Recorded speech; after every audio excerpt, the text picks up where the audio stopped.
Item ಯಾವುದೇ ಇರಲಿ try ಮಾಡಿ ಆಚಿ ಚಿಕನ್ ಮಸಾಲಾ. ಗ್ಯಾರಂಟಿ ಯೋಜನೆಗಳ ಪರಿಷ್ಕರಣೆ ವಿಚಾರ ಇದೀಗ ರಾಜ್ಯ ರಾಜಕೀಯದಲ್ಲಿ ಭಾರೀ ಸಂಚಲನವನ್ನೇ ಮೂಡಿಸಿದೆ. ಮತ್ತೊಂದು ಕಡೆ ಇದು ಗ್ಯಾರಂಟಿ ಯೋಜನೆಗಳನ್ನು ನಿಲ್ಲಿಸುವಂತಹ ಹುನ್ನಾರ ಅಂತ ವಿಪಕ್ಷಗಳು ಆರೋಪವನ್ನು ಮಾಡುತ್ತಿದೆ. ಈ ಸುದ್ದಿಗಳನ್ನು ನೋಡೋಣ ಗ್ಯಾರಂಟಿ ಫಿಲ್ಟರ್ ನ್ಯೂಸ್ ಟಾಪ್ನಲ್ಲಿ.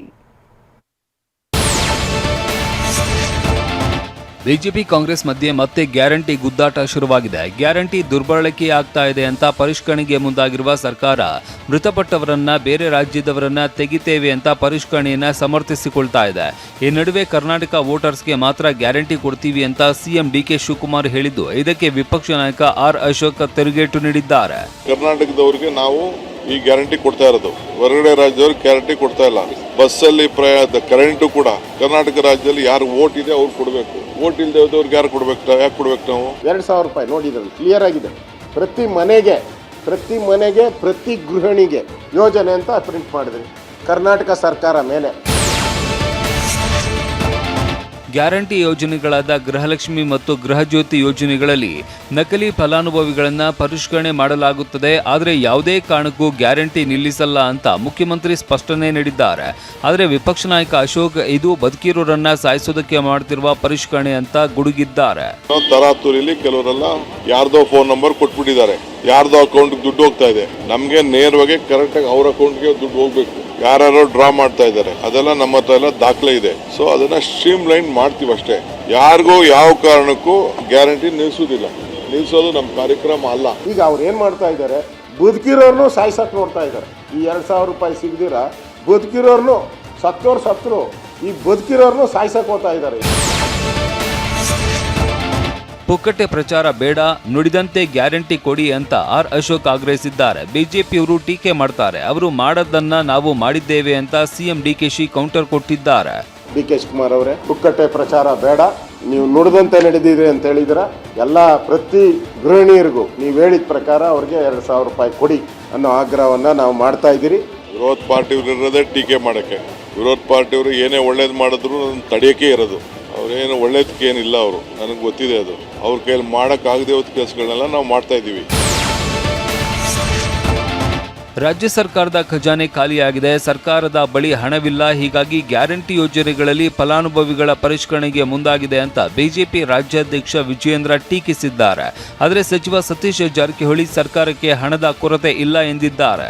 ಗ್ಯಾರಂಟಿಗಳಿಗೆ ಹಣವನ್ನು ಕ್ರೋಢೀಕರಿಸೋದಕ್ಕೆ ಸಾಧ್ಯ ಆಗದೇನೆ ಒಂದು ರೀತಿ ಫಲಾನುಭವಿಗಳ ಮೇಲೆ ಆರೋಪಗಳನ್ನ ಮಾಡಿಕೊಂಡು ಅದನ್ನ ಲಕ್ಷಾಂತರ ಜನ ಏನು ಫಲಾನುಭವಿಗಳಿದ್ರು ಅವ್ರನ್ನ ಕಡಿತಗೊಳಿಸ್ತಕ್ಕಂಥ ಕೆಲಸ ಮಾಡೋದಕ್ಕೆ ಹೊರಟಿದ್ದೀರಿ, ಖಂಡಿತ ಸರಿಯಲ್ಲ.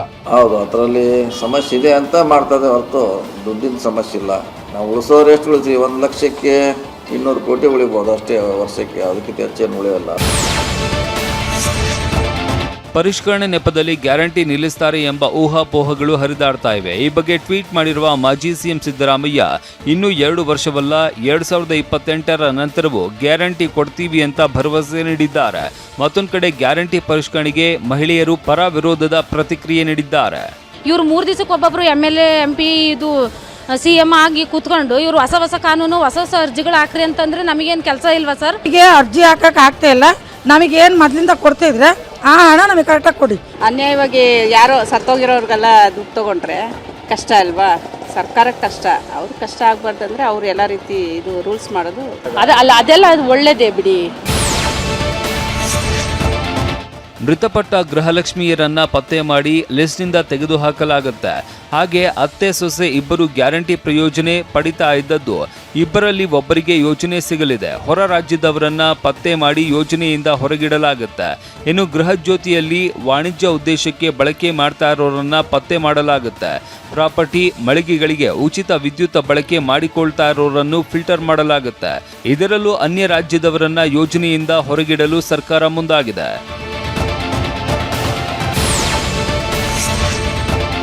ಗೃಹಜ್ಯೋತಿ ಗೃಹಲಕ್ಷ್ಮಿ ಯೋಜನೆಗೆ ಮರು ಅರ್ಜಿ ಕರೆಯೋದಕ್ಕೆ ಮುಂದಾಗಿರುವ ಸರ್ಕಾರ ಕ್ರಮವನ್ನ ಶಾಸಕ ಜನಾರ್ದನ ರೆಡ್ಡಿ ಟೀಕಿಸಿದ್ದಾರೆ. 5-6 ತಿಂಗಳು ಕಾಲಹರಣ ಮಾಡಿ ಸ್ಕೀಮ್ ತೆಗೆಯುವ ಪ್ಲಾನ್ ಇದ್ದು ಅಂತ ಆರೋಪಿಸಿದ್ದಾರೆ.